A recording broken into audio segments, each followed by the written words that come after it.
Hello friends, welcome to crazy GK trick. दोस्तों, SSC CGL को लेकर जीएस की हमारी मॉक टेस्ट सीरीज चल रही है। इस सीरीज का ये हमारा 10वां मॉक टेस्ट है। यहाँ पर हम एग्जाम से पहले 20 इंपॉर्टेंट मॉक टेस्ट सॉल्व कर रहे हैं। हर एक जो मॉक टेस्ट होगा हमारा वो बिल्कुल एग्जाम लेवल का होगा।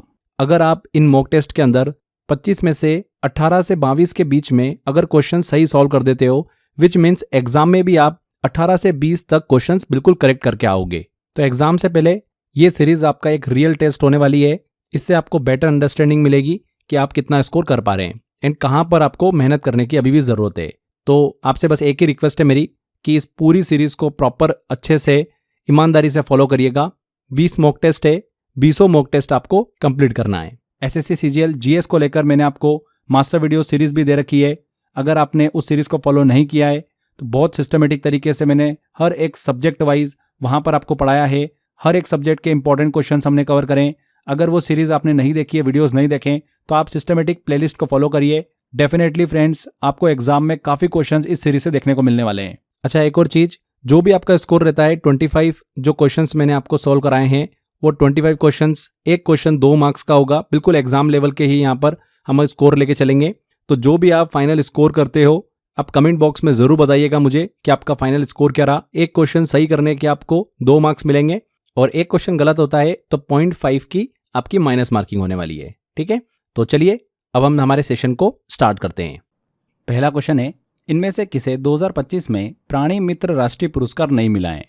प्राणी मित्र नेशनल अवार्ड इनमें से किसे नहीं मिला है? ऑप्शन है Tata trust foundation, project Vantara, Shri Ram Ratan Das ji Vaishnav गौ सेवा समिति या श्री हरनारायण सोनी।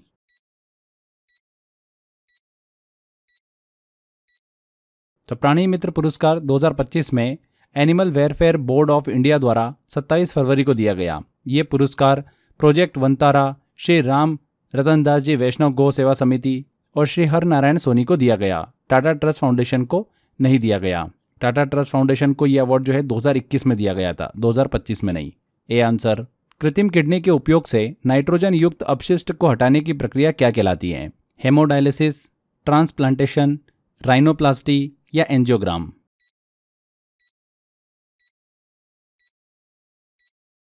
क्या कहलाती है प्रक्रिया? हेमोडायलिसिस कहलाती है। देखिए, जब किडनी ठीक से काम नहीं करती हैं तो बॉडी में नाइट्रोजन वेस्ट जैसे कि यूरिया जमा हो जाता है। ऐसे में हेमोडायलिसिस एक प्रोसेस है जिसमें ब्लड को एक डायलिसिस मशीन से फिल्टर किया जाता है। ये मशीन वेस्ट हटाकर साफ ब्लड वापस शरीर में भेजती है। तो यहाँ पर ए आंसर बिल्कुल सही होगा, हेमोडायलिसिस। बाकी अगर हम ट्रांसप्लांटेशन की बात करें तो अंगों को बदलने की एक प्रोसेस होती है। राइनोप्लास्टी की बात करें तो नाक की सर्जरी होती है। एंजियोग्राम ये आर्टरीज की इमेज लेने की एक टेक्निक होती है। अगला क्वेश्चन आता है, मेदम मेफी पूर्वजों की पूजा से जुड़ा त्योहार किस राज्य में मनाया जाता है? नागालैंड, त्रिपुरा, मणिपुर या फिर असम।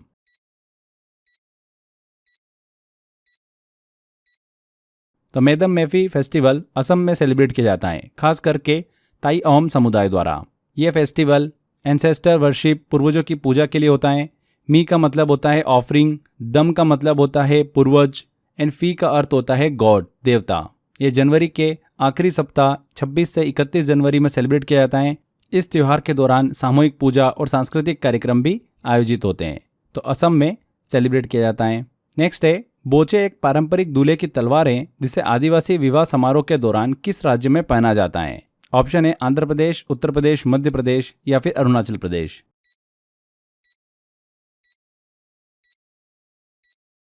तो बोचे एक सिंबॉलिक सॉर्ड होती है, तलवार होती है, जो कि अरुणाचल प्रदेश के ट्राइबल वेडिंग्स में दूल्हे द्वारा पहनी जाती हैं। यह सॉर्ड, तलवार केवल हथियार नहीं बल्कि ट्रेडिशन, ऑनर और मैस्कुलिनिटी मतलब वीरता का प्रतीक भी होता है। इसे पहनना एक कल्चर आइडेंटिटी को दर्शाता है, सांस्कृतिक पहचान को दर्शाता है। तो अरुणाचल प्रदेश करेक्ट होगा। किस संविधान संशोधन ने राष्ट्रपति द्वारा लोकसभा में 2 एंग्लो इंडियन सदस्यों की नामांकन व्यवस्था को समाप्त किया है? ऑप्शन है 102 constitutional amendment act, 103 constitutional amendment act, 104 constitutional amendment act या फिर 105 कॉन्स्टिट्यूशनल अमेंडमेंट एक्ट।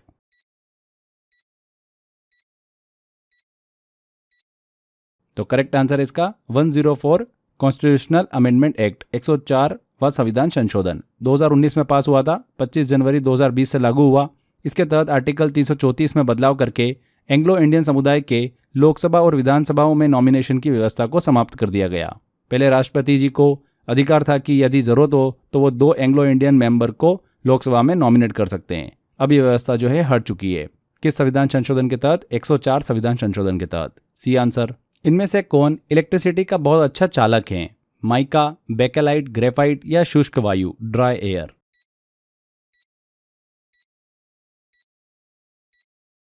तो ग्रेफाइट जो होता है ये कार्बन का एक रूप होता है जो कि इलेक्ट्रिसिटी का बहुत अच्छा कंडक्टर होता है, विद्युत चालक होता है।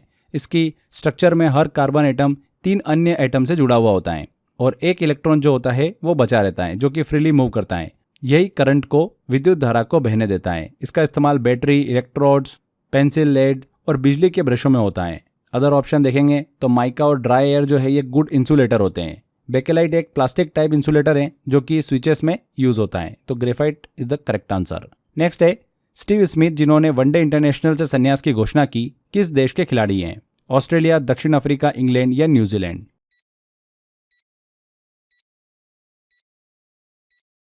तो स्टीव स्मिथ ऑस्ट्रेलिया के एक फेमस क्रिकेटर हैं। उन्होंने हाल ही में वनडे इंटरनेशनल से रिटायरमेंट की घोषणा करी है।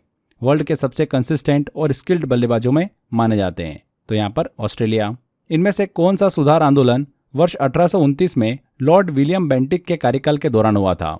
Prohibition of Sati, doctrine of lapse, window marriage या मॉर्ले मिंटो सुधार?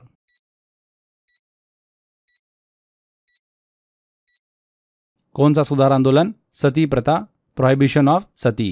एक क्रूर सोशल प्रैक्टिस थी जिसमें विधवा महिला को पति की चिता पर जिंदा जला दिया जाता था। 1829 में लॉर्ड विलियम बेंटिक ने इसे लीगल बैन किया। राजा राम मोहन राय ने इस प्रथा के खिलाफ बड़ा आंदोलन भी चलाया था।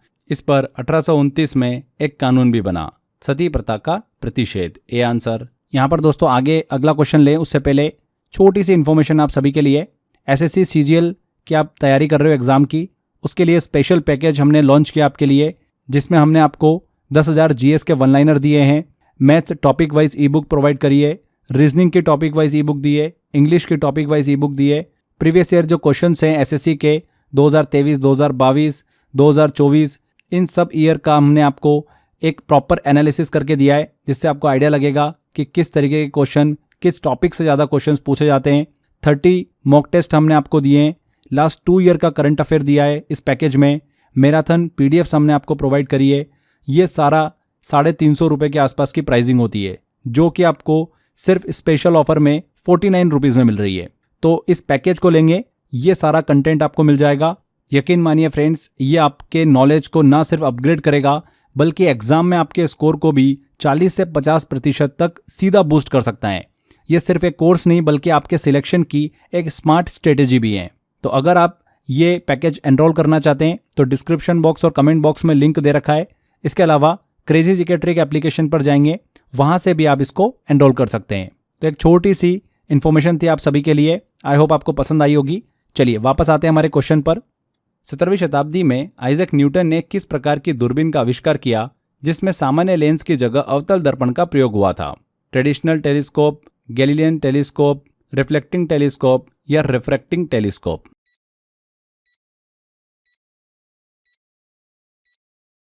तो आइजैक न्यूटन ने 1668 में रिफ्लेक्टिंग टेलीस्कोप परावर्ती दूरबीन बनाई थी। इसमें कॉन्केव मिरर इस्तेमाल हुआ था जो कि लाइट को रिफ्लेक्ट करता है और क्लियर इमेज देता है। इससे पहले टेलीस्कोप में लेंसेज होते थे जिससे रंग बिगड़ने की प्रॉब्लम आती थी। आज भी बड़ी साइंटिफिक ऑब्जर्वेटरी, वैज्ञानिक वेधशालाएं जो होती है यही परावर्ती दूरबीन का इस्तेमाल करती हैं।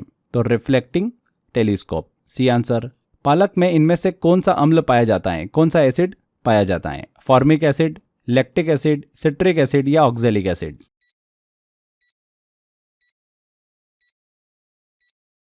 तो स्पिनिच पालक में ऑक्जेलिक एसिड पाया जाता है। यह एसिड कैल्शियम के साथ मिलकर कैल्शियम ऑक्जेलेट बनाता है। अगर अधिक मात्रा में खाया जाए तो यह किडनी स्टोन का कारण बन सकता है। इसीलिए पालक बहुत न्यूट्रिशियस तो होता है लेकिन मॉडरेट क्वांटिटी में खाना चाहिए। Oxalic acid. D answer. भारतीय संविधान के आर्टिकल 32 को संविधान की आत्मा और हृदय किसने कहा था? एमवी पायली, बीआर अंबेडकर, जवाहरलाल नेहरू या सच्चिदानंद सिन्हा?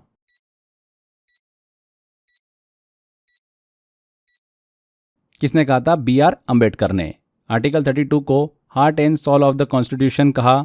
यह आर्टिकल नागरिकों को फंडामेंटल राइट्स के वायलेशन पर सुप्रीम कोर्ट में सीधे याचिका दाखिल करने का हक देता है। यह आर्टिकल एक पावरफुल जुडिशियल रेमेडी है जो लोगों को कॉन्स्टिट्यूशनल प्रोटेक्शन प्रदान करता है। बी आर अम्बेडकर करेक्ट होगा।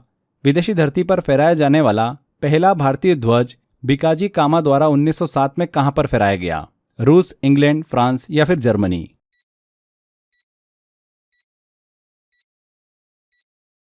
तो बीकाजी कामा ने 1907 में स्टटगार्ट जर्मनी में इंटरनेशनल सोशलिस्ट कांग्रेस के दौरान पहली बार इंडियन फ्लैग को विदेशी धरती पर फहराया था। यह भारत की आज़ादी की भावना और ब्रिटिश रूल के विरोध का प्रतीक था। वह ध्वज आगे चलकर इंडियन नेशनल फ्लैग की प्रेरणा बना। यहाँ पर जर्मनी बिल्कुल करेक्ट होगा। भोजन और ऊर्जा की कमी से होने वाली गंभीर कुपोषण की बीमारी कौन सी है? काशियोरकर, वेस्टिंग, अपक्षय, सूखा रोग या फिर मनोभ्रंश?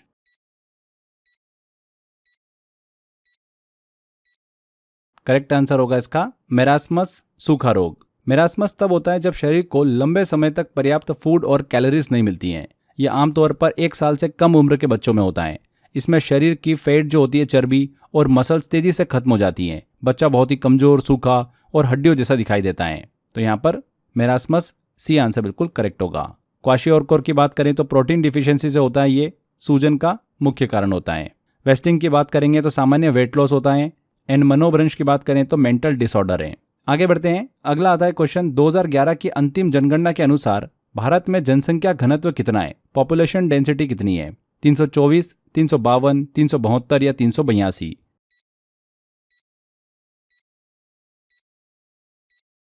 तो पॉपुलेशन डेंसिटी जनसंख्या घनत्व का मतलब होता है प्रति वर्ग किलोमीटर में कितने लोग रहते हैं। तो 2011 की जनगणना के अनुसार भारत में ये जो आंकड़ा है 382 व्यक्ति प्रति वर्ग किलोमीटर हैं। 2001 में यह 324 था, यानी 10 साल में करीब 18% की बढ़ोतरी हुई है। और अभी जो लेटेस्ट जनगणना आएगी उसमें क्या रहता है, बढ़ने की ऑब्वियस सी बात है चांस है। तो कितना रहता है वो देखने को मिलेगा। बट अभी करंटली अगर हम 2011 के सेंसेक्स की बात करें, जनगणना के अनुसार बात करें तो 382 व्यक्ति प्रति वर्ग किलोमीटर ये पॉपुलेशन डेंसिटी है। यहाँ पर डी आंसर। देश का पहला 24 घंटे चलने वाला अनाज एटीएम किस स्थान पर खोला गया? Grain distribution machine, Bhubaneswar, Pune, Varanasi या फिर कानपुर?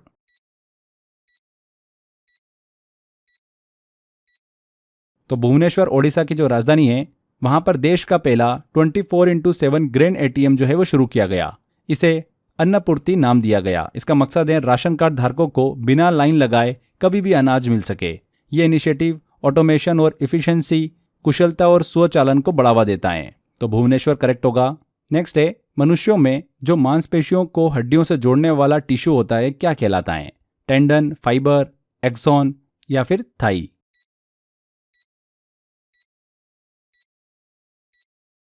तो मनुष्यों में मांसपेशियों को हड्डी से जोड़ने वाला जो टिश्यू होता है उसे टेंडन कहा जाता है। ये एक मजबूत कनेक्टिव टिश्यू होता है जो कि मसल को बोन से जोड़ता है। जब मसल कॉन्ट्रैक्ट होती है तो टेंडन खिंचाव डालता है और हड्डी को हिलाता है, जिससे मूवमेंट होती है। अकेलीज टेंडन जो होता है शरीर का सबसे मजबूत टेंडन होता है एडी के पास। यहाँ पर टेंडन ए आंसर। राष्ट्रपति के चुनाव का उल्लेख संविधान के अनुच्छेद 54 में किया गया। निम्नलिखित में से कौन राष्ट्रपति के चुनाव में भाग नहीं लेता है? लोकसभा के निर्वाचित सदस्य, दिल्ली विधानसभा के निर्वाचित सदस्य, उत्तर प्रदेश विधान परिषद के निर्वाचित सदस्य या राज्यसभा के निर्वाचित सदस्य?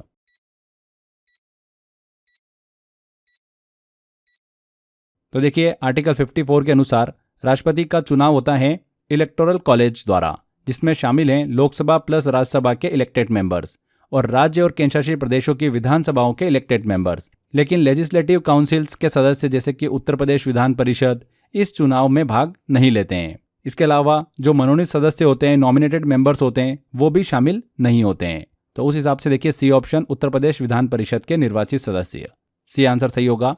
नेक्स्ट है, अंडमान और निकोबार द्वीप समूह की सबसे ऊंची चोटी पलियन चोटी मतलब सैडल पीक कहां पर स्थित है?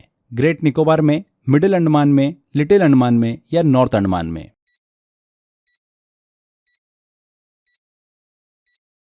तो सैडल पीक जो है, जिसे पलियन चोटी भी कहते हैं, अंडमान और निकोबार द्वीप समूह की सबसे ऊंची चोटी है। यह नॉर्थ अंडमान द्वीप में स्थित है। लगभग 732 मीटर इसकी ऊंचाई है।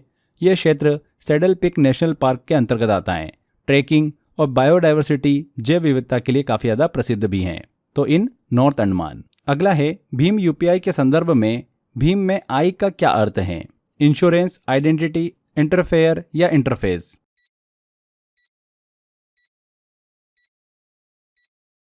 तो भीम का पूरा नाम क्या है friends? Bharat interface for money.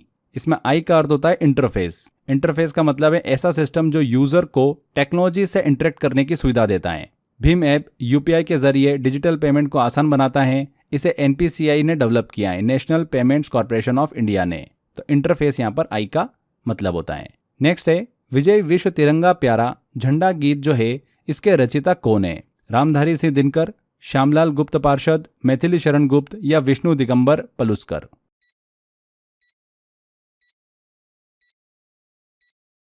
तो विजय विश्व तिरंगा प्यारा एक प्रसिद्ध पेट्रियोटिक सॉन्ग देशभक्ति गीत है जिसे झंडा गीत के रूप में भी जाना जाता है। इसके रचयिता हैं श्यामलाल गुप्त पार्षद। यह गीत पहली बार 1925 में इंडियन नेशनल कांग्रेस में गाया गया था। स्वतंत्रता आंदोलन के दौरान इस गीत ने लोगों में जोश और देशभक्ति की भावना चढ़ाई थी। तो श्यामलाल गुप्त पार्षद इसके रचयिता हैं। भारतीय संविधान का आर्टिकल 350A किससे संबंधित है? भाषाई अल्पसंख्यकों के लिए विशेष अधिकार, प्राथमिक स्तर पर मातृभाषा में शिक्षण की सुविधा, हिंदी भाषा के विकास हेतु निर्देश या फिर उच्च न्यायालय में प्रयुक्त भाषा?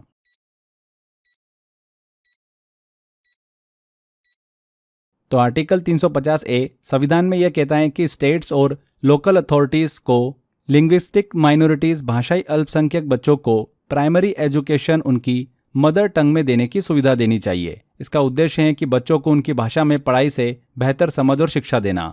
इसे 7th कॉन्स्टिट्यूशनल अमेंडमेंट 1956 में जोड़ा गया था। तो प्राथमिक स्तर पर मातृभाषा में शिक्षण की सुविधा ये आर्टिकल 350A कहता है। B answer. किस फसल को गरीबों की फसल कहा जाता है? मक्का, बाजरा, गेहूं या फिर जौ?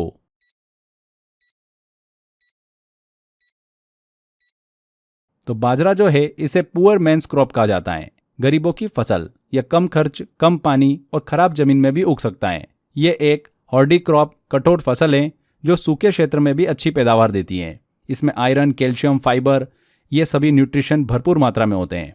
सस्ता और पोषक होता है, इसीलिए गरीब तबकों के लिए मेन फूड सोर्स होता है। तो बाजरा यहाँ पर करेक्ट होगा। भारतीय संविधान के किस आर्टिकल के तहत राष्ट्रपति संसद के सत्र में न होने पर अध्यादेश जारी कर सकता है? आर्टिकल 232, आर्टिकल 312, आर्टिकल 123 या आर्टिकल 213?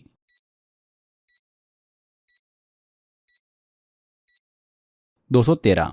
तो जब पार्लियामेंट का सेशन नहीं चलता है तब प्रेसिडेंट को आर्टिकल 123 के तहत ऑर्डिनेंस जारी करने की पावर मिलती है। देखिए फ्रेंड्स, आर्टिकल से रिलेटेड एग्जाम में क्वेश्चन तो पूछते ही हैं, और मैंने जो 100 आवर का आपको कोर्स दिया है ना एसएससी सीजीएल के लिए, उसमें मैंने आपको आर्टिकल सभी ट्रिक से पढ़ाए हुए हैं। इसकी ट्रिक भी मैंने आपको बताई थी। क्या थी ट्रिक? वो जल्दी से मैं आपको बताता हूँ।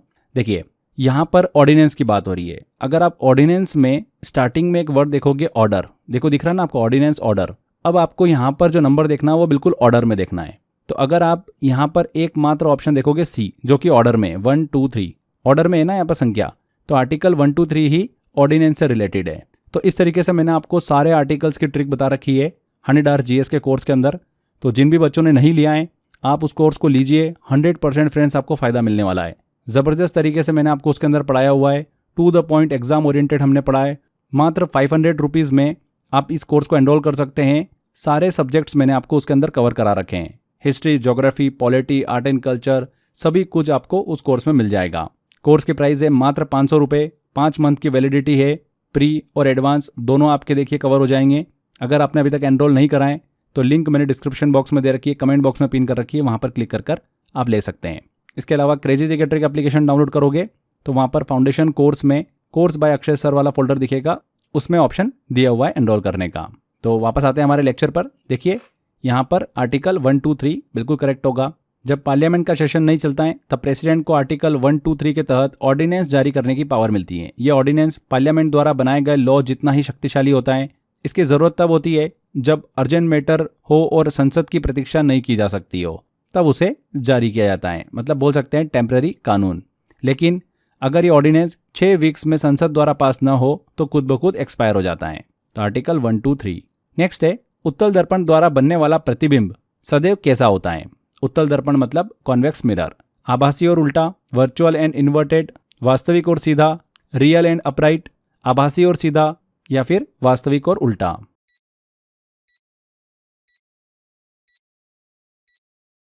तो कॉन्वेक्स मिरर की सरफेस बाहर की ओर मुड़ी होती है। यह हमेशा वर्चुअल और इरेक्ट मतलब आभासी और सीधा इमेज बनाता है। इमेज हमेशा छोटी होती है। इसका इस्तेमाल रियर व्यू मिरर्स में देखने को मिलता है क्योंकि एक बड़ा व्यू हमको प्रोवाइड करता है। इसीलिए उत्तल दर्पण का यूज जो है कार में साइड मिरर के तौर पर यूज किया जाता है। अगला आता है सन 2000 में द्रोणाचार्य पुरस्कार जीतने वाली पहली महिला भारोत्तोलन वेट लिफ्टिंग कोच कौन थी? सुनीता शर्मा, रेणु कोहली, पूर्णिमा महतो या फिर हंसा शर्मा?